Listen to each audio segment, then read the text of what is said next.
ನಮಸ್ಕಾರ ಎಲ್ರಿಗೂ, ನೀವು ನೋಡ್ತಾ ಇದ್ದೀರಾ ಸಂಚಾರಿ ಶಿವ ಯೂಟ್ಯೂಬ್ ಚಾನಲ್. ನಾನು ಶಿವ. ಇವತ್ತು ನನ್ನ ಜೊತೆ ಇದೆ TVS Orbiter electric scooter.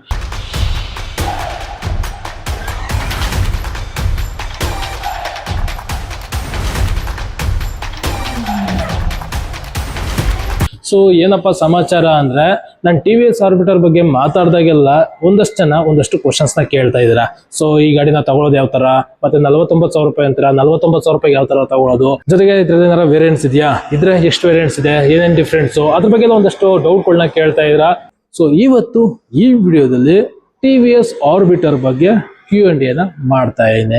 So common ಆಗಿ ತುಂಬಾ ಜನ ಕೇಳುವಂತ ಕ್ವಶನ್ಸ್ಗಳು, ಮೇನ್ ಆಗಿರುವಂತ ಡೌಟ್ಸ್ಗಳನ್ನ ಕ್ಲಿಯರ್ ಮಾಡ್ತಾ ಇದ್ದೀನಿ. ಅದಕ್ಕಿಂತ ಮುಂಚೆ ಯಾರಾದ್ರೂ ಚಾನಲ್ಗೆ ಹೊಸಬ್ರಾಗಿದ್ರೆ ಅಥವಾ ಇನ್ನೂ ನನ್ನ ಚಾನಲ್ ನ ಸಬ್ಸ್ಕ್ರೈಬ್ ಮಾಡ್ಕೊಳ್ತೀರಾ, ಆಗಿ ವಿಡಿಯೋ ನೋಡ್ತಿದ್ರೆ ಸಬ್ಸ್ಕ್ರೈಬ್ ಮಾಡ್ಕೊಂಡು ಪಕ್ಕದಿರುವಂತ ನೋಟಿಫಿಕೇಶನ್ ಎಲ್ಲ ಕ್ಲಿಕ್ ಮಾಡಿ. ಮೊದಲನೇದಾಗಿ ನನಗೆ ತುಂಬಾ ಜನ ಕೇಳೋದೇನು ಗೊತ್ತಾ, ಈ ಗಾಡಿಲಿ ಏನಾರ ಮಾಡಲ್ಸ್ ಇದೆಯಾ, ವೇರಿಯಂಟ್ಸ್ ಇದೆಯಾ ಅಂತ ತುಂಬಾ ಜನ ಕೇಳ್ತೀರಾ. ಆಕ್ಚುಲಿ ಕಂಪ್ನಿಯವರು ಏನು TVS ಆರ್ಬಿಟರ್ ಲಾಂಚ್ ಮಾಡಿದ್ರು, ಆ ಟೈಮಲ್ಲಿ ಯಾವ್ದೇ ತರ ಮಾಡಲ್ಸ್ ನ ಲಾಂಚ್ ಮಾಡಿಲ್ಲ. Just TVS Orbiter electric scooter ಅಂತ ಲಾಂಚ್ ಮಾಡಿದ್ರು. ಬಟ್ ಬರ್ತಾ ಬರ್ತಾ ಇವಾಗ ನಾವು ನೋಡೋದಾದ್ರೆ ಈ TVS ಆರ್ಬಿಟರ್ ಅಲ್ಲಿ ಎರಡು ಮಾಡಲ್ಸ್ ಇದೆ. ಸೊ V1 ಮತ್ತೆ V2 ಅಂತ. ಆಕ್ಚುಲಿ ಈ ಎರಡೂ ಮಾಡಲ್ಸ್ ನೋಡಕ್ಕೆ ಫೀಚರ್ಸ್ ವೈಸ್ ಎಲ್ಲಾ ತರದ್ದು ಸೇಮ್ ಇರುತ್ತೆ. ಎರಡು ಗಾಡಿಲಿ ನಮಗೆ ಸೇಮ್ ಲುಕ್ ಇರುತ್ತೆ, ಸೇಮ್ ಬಿಲ್ಡ್ ಕ್ವಾಲಿಟಿ ಇರುತ್ತೆ, ಸಸ್ಪೆನ್ಷನ್, ಬೂಟ್ ಇರ್ಬೋದು, 34 ಲೀಟರ್ ಬೂಟ್ ಇರುತ್ತೆ, ಮತ್ತೆ ಸೇಮ್ ಇದೇ ತರ ಲೆಂತ್ ಇರುವಂತ ಸೀಟ್ ಸಿಗುತ್ತೆ, ಹ್ಯಾಂಡಲ್ ಬಾರ್ ಇರ್ಬೋದು, ಡಿಸ್ಪ್ಲೇ ಇರ್ಬೋದು, ಪ್ರತಿಯೊಂದು ಸೇಮ್ ಇರುತ್ತೆ. ಫೀಚರ್ಸ್ ಕೂಡ ಅಷ್ಟೇ. ಎರಡು ಗಾಡಿಲೂ ನಮಗೆ ಆಪ್ ಕನೆಕ್ಟಿವಿಟಿ ಇರುತ್ತೆ, ಬ್ಲೂಟೂತ್ ಇರುತ್ತೆ, ಟರ್ನ್ ನ್ಯಾವಿಗೇಷನ್ ಸಿಗುತ್ತೆ, ಜಿಯೋ ಫೆನ್ಸಿಂಗ್ ಇರುತ್ತೆ, ಕ್ರೂಸ್ ಕಂಟ್ರೋಲ್ ಇದೆ, ರೀಜನರೇಟಿವ್ ಬ್ರೇಕಿಂಗ್ ಸಿಗುತ್ತೆ, ಎಲ್ಲ ಇರುತ್ತೆ. ಬಟ್ ಬ್ಯಾಟ್ರಿ ಮಾತ್ರ ಚೇಂಜ್ ಆಗುತ್ತೆ. ಅಂದ್ರೆ ಟೋಟಲ್ ಆಗಿ ಎರಡು ಮಾಡಲ್ ಅಲ್ವಾ, V1 ಮತ್ತೆ V2 ಅಂತ. V1 ಬಂದು ಸ್ಟಾರ್ಟಿಂಗ್ ಮಾಡಲು, V2 ಬಂದು ಟಾಪ್ ಎಂಡ್ ಮಾಡಲು. ಸ್ಟಾರ್ಟಿಂಗ್ ಮಾಡಲ್ ನಮಗೆ 1.8 kWh ಕೆಪಾಸಿಟಿ ಇರುವಂತ ಬ್ಯಾಟ್ರಿ ಹಾಕಿರ್ತಾರೆ. ಬಟ್ ಟಾಪ್ ಎಂಡ್ ಮಾಡಲ್ ಏನು V2 ಇದೆ, V2 ನಮಗೆ 3.1 kWh ಕೆಪಾಸಿಟಿ ಇರುವಂತ ಬ್ಯಾಟ್ರಿನ ಯೂಸ್ ಮಾಡಿದ್ದಾರೆ. ಬ್ಯಾಟ್ರಿ ನಮಗೆ ವೇರಿ ಆಗಿರೋದ್ರಿಂದ ರೇಂಜ್ ಕೂಡ ಎರಡು ಗಾಡಿಗಳಿಗೂ ವೇರಿ ಆಗುತ್ತೆ. V1 ಅಲ್ಲಿ ನಮಗೆ 86 ಕಿಲೋಮೀಟರ್ ಹೋಗ್ಬೋದು ಅಂತ ಕಂಪ್ನಿಯವರು IDC ರೇಂಜ್ ನ ಕ್ಲೈಮ್ ಮಾಡ್ತಾರೆ. ಬಟ್ V2 ಅಲ್ಲಿ 158 ಕಿಲೋಮೀಟರ್ ಹೋಗ್ಬೋದು ಅಂತ ಕಂಪ್ನಿಯವರು ಕ್ಲೈಮ್ ಮಾಡ್ತಾರೆ. ಇದು ಹೇಳ್ತಾರೆ ನಾನು ನಿಮ್ಗೆ IDC ರೇಂಜು. ರಿಯಲ್ ರೇಂಜ್ ಅಂತ ಬಂದಾಗ ಒಂದು 20-30 ಕಿಲೋಮೀಟರ್ ವೇರಿ ಆಗುತ್ತೆ. ನೀವು ಯಾವ ತರ ಓಡಿಸ್ತೀರಾ, ಯಾವ ರೈಡಿಂಗ್ ಮಾಡೋದು ಓಡಿಸ್ತೀರಾ, ಅದ್ರ ಮೇಲೆ ಡಿಪೆಂಡ್ ಆಗಿ. ಜೊತೆಗೆ ಅದು ಬಿಟ್ರೆ ನಮಗೆ ಕಲರ್ಸ್ ಕೂಡ ಈ V1 ಬಂದು ನಮಗೆ ಜಸ್ಟ್ 2 ಕಲರ್ಸ್ ಆಪ್ಷನ್ ಅಲ್ಲಿ ಮಾತ್ರ ಸಿಗುತ್ತೆ. ಆದ್ರೆ V2 ಏನಿದೆ 6 ಕಲರ್ ಆಪ್ಷನ್ ಅಲ್ಲಿ ನಮಗೆ ಸಿಗ್ತಾ ಇದೆ. ಸೊ TVS ಆರ್ಬಿಟರ್ ನಾವು ಯಾವ ಕಲರ್ಸ್ ನ ನೋಡ್ತೀವಿ, ಎಲ್ಲಾ ಕಲರ್ಸ್ ಅಲ್ಲೂ ನಮಗೆ ಆಪ್ಷನ್ಸ್ ಬೇಕು ಅಂದ್ರೆ TVS ಆರ್ಬಿಟರ್ V2 ನಾವು ತಗೋಬೇಕು. V1 ಅಲ್ಲಿ ಜಸ್ಟ್ 2 ಆಪ್ಷನ್ ಸಿಗೋದು. ಅದ್ರ ಜೊತೆಗೆ ಬ್ಯಾಟ್ರಿ ಕೂಡ ಚೇಂಜ್ ಆಗಿದೆ ಅಂತ ಅಂದ್ರೆ, ಬ್ಯಾಟ್ರಿ ಚೇಂಜ್ ಆದ್ಮೇಲೆ ಚಾರ್ಜಿಂಗ್ ಸ್ಪೀಡ್ ಕೂಡ ಚೇಂಜ್ ಆಗ್ಬೇಕಲ್ವಾ. V1 ಅಲ್ಲಿ 0 to 80% ಚಾರ್ಜ್ ಮಾಡಬೇಕು ಅಂದ್ರೆ 2 hours 20 minutes ಟೈಮ್ ತಗೊಳುತ್ತೆ. ಆದ್ರೆ V2 ನಾವು ಚಾರ್ಜ್ ಮಾಡಬೇಕು ಅಂದ್ರೆ ಚಾರ್ಜಿಂಗ್ ಟೈಮ್ ಸ್ವಲ್ಪ ಜಾಸ್ತಿ ತಗೊಳುತ್ತೆ. ಅಂದ್ರೆ 0 to 80% ಚಾರ್ಜ್ ಆಗಕ್ಕೆ 4 hours 10 minutes ಟೈಮ್ ತಗೊಳುತ್ತೆ. ಸೊ ಬ್ಯಾಟ್ರಿ ಸೈಜ್ ಸ್ವಲ್ಪ ದೊಡ್ಡ ಅಲ್ಲ, ಅದಕ್ಕೋಸ್ಕರ ಸ್ವಲ್ಪ ಜಾಸ್ತಿ ಟೈಮ್ ತಗೊಳುತ್ತೆ 0 to 80% ಚಾರ್ಜ್ ಆಗಕ್ಕೆ. ಸೊ ಈ ತರ ಬೇಸಿಕ್ ಡಿಫ್ರೆನ್ಸ್ ಅಂತ ಅನ್ಬೋದು. ಫೀಚರ್ಸ್ ಎಲ್ಲ ನೋಡಿದ್ರೆ ಎಲ್ಲಾ ಸೇಮ್ ಇರುತ್ತೆ, ಬಟ್ ಬ್ಯಾಟ್ರಿ ಒಂದು ಚೇಂಜ್ ಆಗುತ್ತೆ. ಅದೇ ತರ ಪ್ರೈಸ್ ಕೂಡ ಅಷ್ಟೇ. V1 ನಮ್ಗೆ ಸ್ಟಾರ್ಟಿಂಗ್ ಮಾಡಲು ಕಮ್ಮಿ ಪ್ರೈಸ್ ಅಲ್ಲಿ, ಅಂದ್ರೆ ಎಕ್ಸ್ ಶೋರೂಮ್ ಪ್ರೈಸ್ ಇವಾಗ 84,500 ರೂಪಾಯಿ ಸಿಗ್ತಾ ಇದೆ. ಬಟ್ V2 ಬಂದು 99,999 ಆಗುತ್ತೆ. ಅಂದ್ರೆ ಎಕ್ಸ್ ಶೋರೂಮ್ ಪ್ರೈಸ್ ನಾನು ಹೇಳ್ತಾ ಇರೋದು. ನೀವು registration, insurance, on road price ಎಲ್ಲ ನೋಡೋದಾದ್ರೆ ಜಾಸ್ತಿ ಆಗುತ್ತೆ. ಬಟ್ ಇದು ಎಕ್ಸ್ ಶೋರೂಮ್ ಪ್ರೈಸ್ ಎಲ್ಲಾ ಕಡೆ ಇಂಡಿಯಾದಲ್ಲಿ ಇರುವಂತ ಪ್ರೈಸ್. ಇನ್ನು ನನಗೆ ತುಂಬಾ ಜನ ಕೇಳೋದು ಹೆಂಗ್ ಗೊತ್ತಾ, ಈ ಬ್ಯಾಸ್ ಸ್ಕೀಮ್ ಬಗ್ಗೆ ಮಾತಾಡಿ.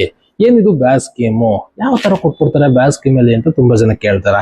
ಆಕ್ಚುಲಿ TVS ಮಾತ್ರ ಅಲ್ಲ, ಎಷ್ಟೋ ಕಂಪ್ನಿಗಳು, ಹೀರೋ ಇರ್ಬೋದು, ಏತರ್ ಇರ್ಬೋದು, ಹಾಗೆ ಸುಮಾರು ಕಂಪ್ನಿಗಳು ಇವಾಗ ಬ್ಯಾಸ್ ಸ್ಕೀಮ್ ನ ಇಂಟ್ರೊಡ್ಯೂಸ್ ಮಾಡಿದ್ದಾರೆ. ಅಂದ್ರೆ ಏನ್ ಮಾಡೋದು ಗೊತ್ತಾ, ಈ ಗಾಡಿ ಇವಾಗ TVS ಆರ್ಬಿಟರ್ ಇದೆಯಲ್ಲ, ಈ ಗಾಡಿನ ನಿಮ್ಗೆ ನಿಮ್ಮ ಹೆಸರು ರಿಜಿಸ್ಟ್ರೇಷನ್ ಮಾಡಿಸ್ಬಿಡ್ತಾರೆ. ಬಟ್ ಬ್ಯಾಟ್ರಿನ ರೆಂಟಲ್ ತರ ಕೊಡ್ತಾರೆ.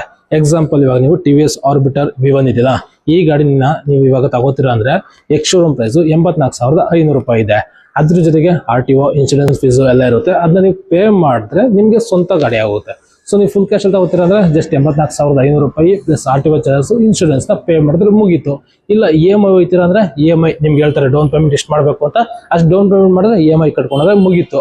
ಬಟ್ ಬ್ಯಾಸ್ ಸ್ಕೀಮ್ ಆದ್ರೆ ಹೆಂಗ್ ಗೊತ್ತಾ, ಒಂಥರ EMI ಬಟ್ ಡಿಫ್ರೆಂಟ್ ಆಗಿರುವಂತ EMI. ಎಕ್ಸಾಂಪಲ್, ಇವಾಗ ಈ V1 ಬಗ್ಗೆ ಮಾತಾಡೋದಾದ್ರೆ, V1 ನ ನಾವು ಬ್ಯಾಸ್ ಸ್ಕೀಮ್ ಅಲ್ಲಿ ತಗೋತೀವಿ ಅಂದ್ರೆ 49,999 ರೂಪಾಯಿ ಎಕ್ಸ್ ಶೋರೂಮ್ ಪ್ರೈಸ್ ಅಲ್ಲಿ ನಮಗೆ ಗಾಡಿ ಸಿಗ್ತಾ ಇದೆ. ಜಸ್ಟ್ 49,999 ರೂಪಾಯಿ. ಜೊತೆಗೆ RTO ಫೀಸ್, ಇನ್ಶೂರೆನ್ಸ್ ನಾವು ಪೇ ಮಾಡಿದ್ರೆ ನಮಗೆ ನಮ್ಮ ಹೆಸರಿಗೆ ಈ ಗಾಡಿನ ರಿಜಿಸ್ಟ್ರೇಷನ್ ಮಾಡಿ ಕೊಟ್ಬಿಡ್ತಾರೆ. ಬಟ್ ಬ್ಯಾಟ್ರಿ ಸೇರಿಸಿ ನಮಗೆ ರಿಜಿಸ್ಟ್ರೇಷನ್ ಮಾಡಿಸಲ್ಲ. ಅಂದ್ರೆ ಬ್ಯಾಟ್ರಿಗೆ ನಾವು ತಿಂಗಳ ಪೇ ಮಾಡ್ಕೊಂಡು ಹೋಗ್ಬೇಕು. ಸೊ ಅಂದ್ರೆ ಸೇಮ್ EMI ತರಾನೇ ಬಟ್ ಡಿಫ್ರೆಂಟ್ ಆಗಿರುವಂತ EMI. ಅದ್ರಲ್ಲೂ ನನಗೆ ತುಂಬಾ ಇಂಪ್ರೆಸ್ ಆಗಿದೆ ಏನಂದ್ರೆ TVS ಆರ್ಬಿಟರ್ದು ಸ್ಕೀಮ್ ಏನಿದೆ, ಈ EMI ಸ್ಕೀಮು ಜಸ್ಟ್ 862 ರೂಪಾಯಿಂದ ಸ್ಟಾರ್ಟ್ ಆಗ್ತಿದೆ. ಜಸ್ಟ್ ನೀವು ತಿಂಗಳಿಗೆ 862 ರೂಪಾಯಿ ಪೇ ಮಾಡ್ಕೊಂಡು ಹೋದ್ರೆ ಸಾಕು, ಇಷ್ಟು ವರ್ಷ ಅಂತ ಇರುತ್ತೆ. ನೀವು ಎಷ್ಟು ತಿಂಗಳಿಗೆ ನೀವು ಸೆಲೆಕ್ಟ್ ಮಾಡ್ತೀರಾ 12 ಮಂತ್ಸ್ 24 36 ಅಥವಾ 64 ಮಂತ್ಸ್ ನೀವು ಸೆಲೆಕ್ಟ್ ಮಾಡ್ತೀರಾ ಅಂದ್ರೆ ಅಷ್ಟು ತಿಂಗಳು ನೀವು ಗಾಡಿಗೆ EMI ತರ ಕಟ್ಕೊಂಡು ಹೋಗ್ಬೇಕು. ಅಂದ್ರೆ ಗಾಡಿ ಬ್ಯಾಟ್ರಿಗೆ ಅಷ್ಟು ತಿಂಗಳು ನೀವು ಗಾಡಿ ಬ್ಯಾಟ್ರಿಗೆ EMI ತರ ಕಟ್ಕೊಂಡೋದ್ರೆ ನಿಮ್ಗೆ ಈ ಬ್ಯಾಟ್ರಿ ಸ್ವಂತ ಆಗುತ್ತೆ. ಬ್ಯಾಟ್ರಿಗೆ ನೀವು ಈ EMI ಟೈಮಲ್ಲೂ ಅಷ್ಟೇ ನಿಮ್ಗೆ ಬ್ಯಾಟ್ರಿಗೆ ವ್ಯಾರಂಟಿ ಇರುತ್ತೆ, ಸರ್ವಿಸ್ ಇರುತ್ತೆ, ಜೊತೆಗೆ ಅನ್ಲಿಮಿಟೆಡ್ ಕಿಲೋಮೀಟರ್ಸ್. ಕೆಲವೊಂದು ಬ್ರ್ಯಾಂಡ್ ಅಲ್ಲಿ ಏನ್ ಮಾಡ್ತಾರೆ ಅಂದ್ರೆ ಬ್ಯಾಸ್ಕಿ ಮೇಲೆ ಗಾಡಿಗಳನ್ನ ಕೊಡ್ತಾರೆ, ಬಟ್ ಏನ್ ಮಾಡ್ತಾರೆ ಅಂದ್ರೆ ತಿಂಗಳ ನಾವು 1000 ರೂಪಾಯಿ 2000 ರೂಪಾಯಿ 3000 ರೂಪಾಯಿ ಪೇ ಮಾಡ್ಕೊಂಡು ಹೋಗ್ಬೇಕು, ಬಟ್ ಇಷ್ಟೇ ಕಿಲೋಮೀಟರ್ ಓಡಿಸ್ಬೇಕು ಅಂತ ಹೇಳ್ತಾರೆ. ಬಟ್ ಈ ಗಾಡಿ ಅಂದ್ರೆ TVS ಏನ್ ಮಾಡ್ತಾರೆ ಅಂದ್ರೆ 862 ರೂಪಾಯಿಂದ EMI ಸ್ಟಾರ್ಟ್ ಆಗ್ತಿದೆ, ಜೊತೆಗೆ ಅನ್ಲಿಮಿಟೆಡ್ ಕಿಲೋಮೀಟರ್ಸ್. ಜಸ್ಟ್ ನೀವು ತಿಂಗಳ ಪೇ ಮಾಡ್ಕೊಂಡ್ರೆ ಸಾಕು, ಎಷ್ಟು ಕಿಲೋಮೀಟರ್ ಆದ್ರೂ ಓಡಾಡ್ಕೋಬಹುದು. ಸೊ ಯಾವ್ದೇ ತರ ನೀವು ಇಷ್ಟೇ ಕಿಲೋಮೀಟರ್ ಓಡಾಡ್ಬೇಕು ಅನ್ನೋ ರಿಸ್ಟ್ರಿಕ್ಷನ್ ಇಲ್ಲ. ಜೊತೆಗೆ ವ್ಯಾರಂಟಿ ಕೂಡ ಬ್ಯಾಟ್ರಿಗೂ ಕೂಡ ಇರುತ್ತೆ. ಸೊ ನಾರ್ಮಲ್ ಆಗಿ ನೀವು ಫುಲ್ ಕ್ಯಾಶ್ ಏನ್ ತಗೋತೀರಾ, ತಗೊಂಡಾಗ ಯಾವ ತರ ವ್ಯಾರಂಟಿ ಇರುತ್ತೆ ಆ ವ್ಯಾರಂಟಿ ಈ ಗಾಡಿ ಬ್ಯಾಸ್ಕಿ ಮೇಲೂ ಸಿಗುತ್ತೆ. ಸೊ ಏನಂದ್ರೆ ಸಿಂಪಲ್ ಆಗಿ ಹೇಳ್ಬೇಕು ಅಂದ್ರೆ ಇದು ಬ್ಯಾಸ್ಕಿನ್ ಕೂಡ ಒಂಥರ EMI, ಬಟ್ ಏನಂದ್ರೆ ಡಿಫ್ರೆಂಟ್ ಆಗಿರುವಂತ EMI. ಅಂದ್ರೆ ಜನಕ್ಕೆ ನಾರ್ಮಲ್ EMI ತರ ತಗೊಳಕ್ ಇಷ್ಟ ಇಲ್ಲ ಅಂತ ಅನ್ನೋರ್ಗೆ ಈ ತರನು ಒಂದು ಆಪ್ಷನ್ ನಾವು ಕೊಡ್ಬೋದು ಅಂತ ಕಂಪ್ನಿ ಕಡೆಯಿಂದ ಕೊಡ್ತಾ ಇರೋದು. ಸೊ ನೀವು ನಾರ್ಮಲ್ EMI ಹೋಗ್ತೀರಾ ಅಂದ್ರೆ ನಾರ್ಮಲ್ EMI ಆದ್ರೂ ಹೋಗ್ಬೋದು, ಇಲ್ಲ ಅಂದ್ರೆ ಈ ತರ ಆಪ್ಷನ್ ನೀವು ತಗೊಂಡು ಹೋಗ್ಬೋದು. ಎಕ್ಸ್ಟ್ರಾ ಆಪ್ಷನ್ ನಿಮ್ಗೆ ಈ ಬ್ಯಾಸ್ಕಿ ಮೇಲೆ ಸಿಗ್ತಾ ಇದೆ. ಇನ್ನು ನಿಮ್ಗೆ ಏನಾದ್ರು ಡೌಟ್ ಇತ್ತು ಅಂದ್ರೆ TVS ಅವ್ರದ್ದು ಅಫಿಷಿಯಲ್ ವೆಬ್ಸೈಟ್ ನ ಕೂಡ ನಾನು ಮೆನ್ಷನ್ ಮಾಡಿರ್ತೀನಿ. ಸೊ www.tvsmotor.com ಅಂತ ಈ ವೆಬ್ಸೈಟ್ ನ ನೀವು ವಿಸಿಟ್ ಮಾಡಿದ್ರೆ TVS ಕಂಪ್ನಿ ಅಫಿಷಿಯಲ್ ಆಗಿ ಸ್ಕೀಮ್ ಬಗ್ಗೆ ಮೆನ್ಷನ್ ಮಾಡಿರೋದನ್ನ ನೀವು ನೋಡಬಹುದು. ಸೊ ಜೊತೆಗೆ ಆರ್ಬಿಟರ್ ಅಲ್ಲಿ ಎಷ್ಟು ವೇರಿಯಂಟ್ಸ್ ಇದೆ, ಫೀಚರ್ಸ್ ಎಲ್ಲ ಏನೇನು ಸಿಗ್ತಾ ಇದೆ, ಮತ್ತೆ ಬ್ಯಾಸ್ ಸ್ಕೀಮ್ ಯಾವ ತರ ಅಪ್ಲೈ ಆಗುತ್ತೆ, ಮತ್ತೆ ಬ್ಯಾಸ್ ಸ್ಕೀಮ್ ಅಲ್ಲಿ ನೀವೇನಾರ V1 ತಗೋತೀರಾ ಅಂದ್ರೆ V2 ತಗೋತೀರಾ ಅಂದ್ರೆ ಯಾವ ತರ ನಾವು ಸ್ಕೀಮ್ ಅಲ್ಲಿ ತಗೋಬಹುದು, ಪ್ರತಿ ಒಂದು ಇನ್ಫಾರ್ಮೇಶನ್ ನಿಮಗೆ ಈ ವೆಬ್ಸೈಟ್ ಅಲ್ಲೇ ಸಿಕ್ಬಿಡುತ್ತೆ. ಗಾಡಿ ನಿಮ್ಮ ಹೆಸರು ರಿಜಿಸ್ಟ್ರೇಷನ್ ಆಗುತ್ತೆ, ಬಟ್ ಬ್ಯಾಟ್ರಿನ EMI ತರ ಪೇ ಮಾಡ್ಕೊಂಡು ಹೋಗ್ಬೇಕು. ಸಿಂಪಲ್ ಆಗಿದೆ. ಸದ್ಯಕ್ಕೆ ಕೆಲವೊಂದು ಶೋರೂಮ್ಸ್ ಅಲ್ಲಿ ಇನ್ನು ಈ ಒಂದು ಬ್ಯಾಸ್ ಸ್ಕೀಮ್ ಅಲ್ಲಿ ಈ ಗಾಡಿ ಸಿಗ್ತಾ ಇಲ್ಲ, ಇದರಿಂದ ಸ್ವಲ್ಪ ಜನ ಇದು ಫೇಕ್ ಅದು ಇದು ಅಂತ ಹೇಳ್ತಾ ಇದಾರೆ. ಸೊ ಇದು ಬಂದು ಈ ಒಂದು ಬ್ಯಾಸ್ ಸ್ಕೀಮ್ ಬಗ್ಗೆ ತುಂಬಾ ಜನ ಕೇಳ್ತಾ ಇದ್ರಲ್ಲ, ಅದ್ರ ಬಗ್ಗೆ ಒಂದು ಕ್ಲಾರಿಫಿಕೇಶನ್. ಸೊ ಮೇಜರ್ ಆಗಿ ಈ 2 ಕ್ವಶನ್ ನನಗೆ ಜಾಸ್ತಿ ಬರ್ತಾ ಇದ್ದು, TVS ಆರ್ಬಿಟರ್ ಅಲ್ಲಿ ಎಷ್ಟು ವೇರಿಯಂಟ್ಸ್ ಇದೆ ಅಂಡ್ ಮೇನ್ ಆಗಿ ಬ್ಯಾಸ್ ಸ್ಕೀಮ್ ಬಗ್ಗೆ ಮಾತಾಡಿ ಅಂತ ಕೇಳ್ತಾ ಇದ್ರಿ. ಹೋಪ್ ನಿಮ್ಗೆ ಈ ಒಂದು ವಿಡಿಯೋ ಇಂದ ಆ 2 ಡೌಟ್ಗಳ ಬಗ್ಗೆ ಕ್ಲಾರಿಫಿಕೇಶನ್ ಸಿಕ್ಕಿದೆ ಅಂತ ಅನ್ಕೋತೀನಿ. ಸೊ ಏನ್ ಅನ್ಸುತ್ತೆ ನಿಮ್ಗೆ ಈ ಬ್ಯಾಸ್ ಸ್ಕೀಮ್ ಬಗ್ಗೆ, ಈ ವೇರಿಯಂಟ್ಸ್ ಬಗ್ಗೆ, ಜೊತೆಗೆ ಈ ಒಂದು ಆರ್ಬಿಟರ್ ಗಾಡಿ ಬಗ್ಗೆ ಏನ್ ಅನ್ಸುತ್ತೆ ಅಂತ ನಿಮ್ಮ ಒಂದು ಒಪಿನಿಯನ್ ಕಮೆಂಟ್ ಮಾಡಿ. ಸೊ ಇಷ್ಟ ಹೇಳ್ತಾ ಇಲ್ಲಿಗೆ ಈ ಒಂದು ವಿಡಿಯೋನ ಮುಗಿಸ್ತಾ ಇದೀನಿ. ಹೋಪ್ ಈ ಒಂದು ವಿಡಿಯೋ ನಿಮ್ಗೆ ಇಷ್ಟ ಆಗಿದೆ ಅಂತ ಅನ್ಕೋತೀನಿ. ಇಷ್ಟ ಆಗಿದ್ರೆ ಲೈಕ್ ಮಾಡಿ, ಹಾಗೆ ನಿಮ್ಗೆ ಏನ್ ಅನ್ಸುತ್ತೆ ಈ ಒಂದು ಗಾಡಿ ಬಗ್ಗೆ, ಈ ಒಂದು ಸ್ಕೀಮ್ ಬಗ್ಗೆ ಅಂತ ಕಮೆಂಟ್ ಮಾಡಿ. ಸಿಗೋಣ ಇನ್ನೊಂದು ವಿಡಿಯೋದಲ್ಲಿ ಇನ್ನೊಂದು ಕಂಟೆಂಟ್ ಅಲ್ಲಿ.